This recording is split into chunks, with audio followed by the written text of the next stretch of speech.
басқаларын жоспарлайды, бәрібір более-менее жоспарлайды. Аны асырай аламыз ба, баға аламыз ба, бұны өсіре аламыз ба, оқыта аламыз ба деген нәрсе. Бірінші әйтеуір первый блин с комом деп айтады.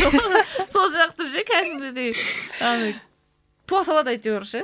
Сосын ол бала өзін өзі жаңағы жеткізуге тырысып жүреді. Сол үлкен балаларға көп нәрсе береді да ата-ана. Бүкіл ресурсты береді. Және ол тек қана әйелдерде емес, ол еркектерде де бар. Мен папа болып кеткен қаншама жігіттерді білемін кәдімгі. Жоқ, жалпы соған ерген ұлдарды, қыздарды адам қылам деп кәдімгі шаш ағарып кеткен жігіттерді білемін. Өйткені әке шешесі бейсаналы түрде біз өлсек ертең осы балаларға сен қарайсың дейді. Ешкім қарамайды. Алдыңғы арба қалай жүреді, солай болады. Ол да өзі бала ғой, ол да бала болғысы келді ғой, ол да ойнағысы келді, ол да еркелегісі келді.